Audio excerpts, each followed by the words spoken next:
Spain has been one of the leading European countries in producing quality literature, right from the 12th century down to the present, but the highlight was clearly the 16th, 17th centuries.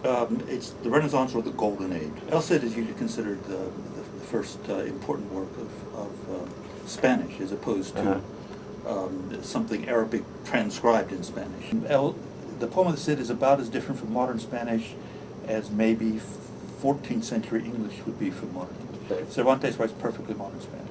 Why is that? There were no Spanish is a much more conservative language in English. There is a Royal Academy of the Language instituted in the 18th century in imitation of the French.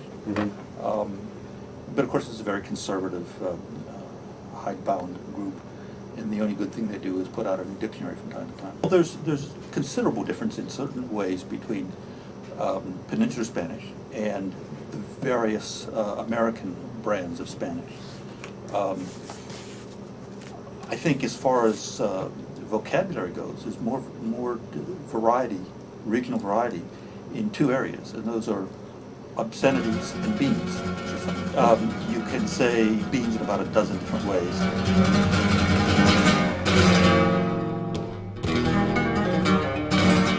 I think this book stands out apart from all the rest because of its aesthetic excellence and its historic significance. Every era of the novel since Cervantes harkens back to Cervantes as the foundation of their kind of novel. That's true of the 18th century comic novelists, the 19th century realist novelists, the postmodern metafictional novelists and so forth. They all find their origins in Cervantes, in Don Quixote. And I don't think that can be said about any other work in any other genre. It is famous beyond its pages, there's no question about it. All great books, especially big books, are much more talked about than read. On the other hand, not only in classes, not only creative writers, but people read the novel quite a bit. The protagonist is an hidalgo, a sort of lower class noble, just a step above the peasantry, who doesn't have a lot of money, but he does have a lot of time. And he sits in his house and he reads books, especially romances of chivalry. And he's so obsessed by them that he even sells off bits of land to buy more books. He constructs a library that he says consists of over 100 books. And his own life is literally so boring that he begins to live in the fiction he reads.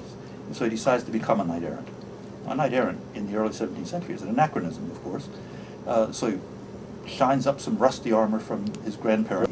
Into the 14th and maybe in the early 15th century, there were knights in Spain specifically who had armor, the whole thing. The whole thing.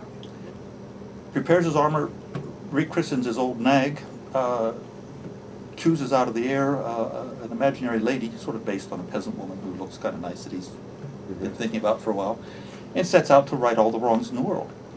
He's only out for a few chapters in the book before he's beaten, found by a neighbor, taken home, recuperates, and then sets out a second time, but this time with a squire, a local peasant named Sancho. And the two of them then are inseparable for the rest of the long novel. And that's where he has the adventures, where he's always transforming reality. He sees windmills, but perceives them as giants. He sees flocks of sheep, he thinks they're armies.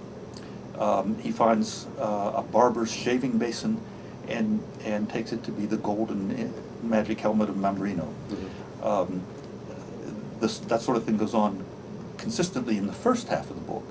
In the second part, that almost never happens. Other people are staging things for him. For example, when he has a long stay with the Duke and Duchess, they have one of their major domos get dressed up as a lady in distress and come with this long tale of how only he can rescue a princess in the Pacific Ocean, and he can fly there on a wooden horse and so forth. And the whole thing is, of course, staged so that they can laugh at him. And at the end of the story, a friend of his, dresses as a knight errant, travels to Barcelona, where Don Quixote is by that time, challenges him to singular combat, defeats him, and the conditions of defeat are that he go home for a year. And of course, when a knight errant gives his word, he has to do it, so he goes home for a year, thinking about maybe becoming a shepherd in the meantime. Goes to bed, gets sick, runs a fever, wakes up, says, "Thank God, I now see the truth, and I am no longer Don Quixote. I am once again Alonso Quijano. makes his will, and dies. En un lugar de la Mancha, de cuyo nombre no quiero acordarme, no ha mucho tiempo que vivía un hidalgo, de los de lanza en astillero, adarga antigua, rocín flaco y galgo corredor. En un lugar de la Mancha, in a village of La Mancha, de cuyo nombre, the name of which, no quiero acordarme, I prefer not to remember. No ha mucho tiempo, not long ago, que vivía un hidalgo, there lived an hidalgo, a petty nobleman, de los de lance en astillero, the kind that have a lance on the lance rack, a darga antigua, an old buckler or shield, rocín flaco, a skinny nag, y galgo corredor, and a fast-running greyhound. And it's a perfect one-sentence characterization of a type that every Spaniard of that epoch would have recognized immediately. It's that hidalgo. Hidalgo means hijo de algo, son of something, and it was instituted in the late medieval times to have people who would sort of be in training to become caballeros, knights, gentlemen, higher class nobles, and with the end of the Reconquest, they had no purpose in life anymore. Many of them, most of them, had very little income, very little money on which to live, and so it was a social type that everyone recognized, both in cities and in the country. The Reconquest is one of the defining aspects of Spanish history. In 711, the Muslims from North Africa crossed near Gibraltar, and in 7 years overran almost the entire peninsula. 718, in a small corner of northwestern Spain that wasn't yet conquered, the Christians had their first victory against the Muslims. And from that date until 1492, when the last Moorish kingdom, Granada, fell under the rule of Ferdinand and Isabel, Spain consisted of an eternally shifting border between Muslims and Christians. But as the Christians became more prominent, they also became less tolerant. Muslim Spain was very tolerant. It was the Spain of the three religions, Jews, Christians, and Muslims. And they often lived in relative harmony and cooperation. But that tended not to be true of the Christians as they reconquered. And so by 1492, when the last Moorish stronghold fell, it was in January of that year,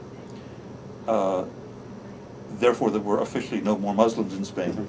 They expelled the Jews, and then as an afterthought sent some crazy Italian off to fall off the end of the world. Cervantes was a soldier in the 1570s, fought against Islam in the Battle of Lepanto, the Turks, was wounded, lost the use of his left hand in that battle, stayed in the army in spite of his wound. In 1580, when he was returning to Spain with his brother, they were captured by Turkish pirates, taken to Algiers, a city that lived on piratery and ransom and so forth. Spent 5 years in ransom, made 4 escape attempts, all failed. Was finally ransomed literally on the day he was about to be moved to Constantinople. Returned to Spain, as ex-soldiers often are, largely ignored. And that's when he began his literary career. We don't know when he composed the novel. In the prologue he says, what would you expect of a work that was conceived of and begun in jail? Well, but he was also jailed in Spain 3 times, as well as 5 years of prisoner in Algiers. So was he speaking facetiously? Which jail experience was he referring to? You just don't know. First part of the novel was published in 1605. Many people, and I probably am one of them, believe that it was complete by the late 1590s. It almost certainly circulated in manuscript for a while. There are references to it before it appeared in print. It was an immediate success, huge success. Didn't make him much money, but it was a popular success. Cervantes was living in Valladolid in 1606, which was then the court. It had been moved from Madrid for a while. During that period, in an attempt to reconcile England and Spain after the deaths of Philip II of Spain and Elizabeth in England, Lord Howard paid a state visit to the Spanish court. The Admiral of England. It was Lord Howard, the Admiral of England, who headed a delegation in a state visit to Spain. And while he was in Valladolid, they held festivities of all sorts.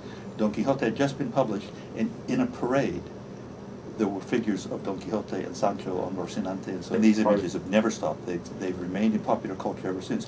One suggestion is that Howard and or his retinue may have taken copies of Don Quixote back to England, because a copy of it entered the Bodleian Library in 1605, Yes.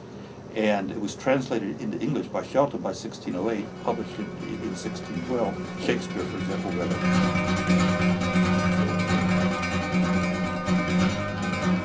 Yes, the horse is a rothin, a nag. When he rechristens it, he's trying to think of a high-sounding name, so he calls his horse Rocinante, which means sort of the formerly a nag, but now first and foremost of all nags. Oh, okay. Chapter 6. After Don Quixote's first sally, when he returns home, when he's sleeping and resting and recuperating, the priest and the barber, his two good friends, together with his niece who lives with him and his housekeeper, decide to get rid of those heretical books of his that have driven him crazy. So they go into his library, and they're just going to throw them all out the window and burn them. But the priest takes the first one down, and it's Amadis de Gaula, the first and best romance of chivalry in Spain. So they said, well, we'll save this one. And then they start going through others, mostly discarding them. But they wind up saving 5 books. 5 books of chivalry. Amadis de Gaula, Belianis de Grecia, which was published in 1547, the same year Cervantes was born, which is the major chivalric romance of the second half of the century. Tirante el Blanco, a Catalan work from 1490 that was translated into Spanish in 1511. Espejo de Caballeros, which is a prose translation adaptation of the Italian Boiardo, and Palmerín de Inglaterra, which is at that time was believed to have been written by a Portuguese king. Tomando el barbero otro libro, dijo, este es espejo de caballerías. Ya conozco su merced, dijo el cura. Ahí anda el señor Reinaldos de Montalbán, con sus amigos y compañeros, más ladrones que Caco, y los 12 pares, con el verdadero historiador Turpín. Y en verdad que estoy por condenarlos no más que a destierro perpetuo, siquiera porque tienen parte de la invención del famoso Mateo Boiardo, de donde también tejió su tela el cristiano poeta Ludovico Ariosto. They just talk in that chapter, but in chapter 8, they have the first real adventure with Sancho in the book, and it's almost a prototype of the kind of adventures that will follow. En esto, descubrieron 30 o 40 molinos de viento que hay en aquel campo. Y así como Don Quijote los vio, dijo a su escudero, la aventura va guiando nuestras cosas mejor de lo que acertáramos a desear. Porque ves ahí, amigo Sancho Panza, donde se descubren 30 o pocos más desaforados gigantes, con quien pienso hacer batalla y quitarles a todos las vidas, con cuyos despojos comenzaremos a enriquecer, que esta es buena guerra y es gran servicio de Dios quitar tan mala simiente de sobre la faz de la tierra. ¡Qué gigantes!, dijo Sancho Panza. Aquellos que ahí ves, respondió su amo, de los brazos largos, que los suelen tener algunos de casi 2 leguas. Mire, vuestra merced, respondió Sancho, que aquellos que ahí se parecen no son gigantes, sino molinos de viento, y lo que en ellos parecen brazos son las aspas, que volteadas del viento hacen andar la piedra del molino. Bien parece, respondió Don Quijote, que no estás cursado en eso de las aventuras, ellos son gigantes. Y si tienes miedo, quítate de ahí y ponte en oración en el espacio que yo voy a entrar con ellos en fiera y desigual batalla.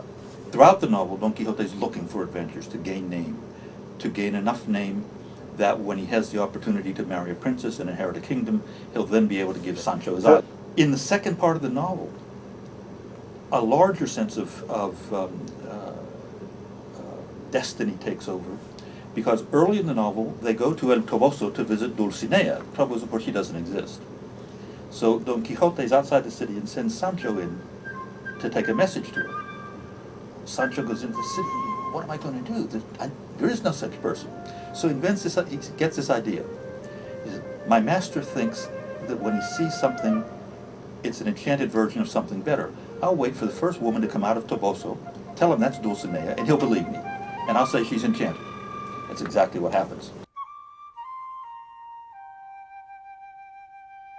After all of his adventures, Don Quixote returns home, falls ill, and is about to die.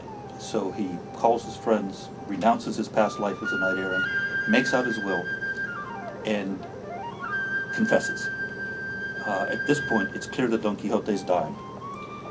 And he turns to Sancho, and he says as follows. Volviéndose a Sancho le dijo, perdóname, amigo, de la ocasión que te he dado de parecer loco como yo, y haciéndote caer en el error de que yo he caído, de que hubo y hay caballeros andantes en el mundo.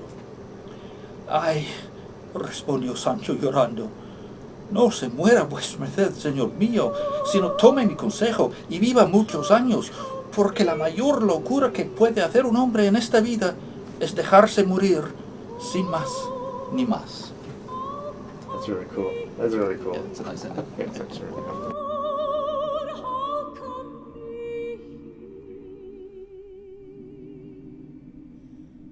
I wish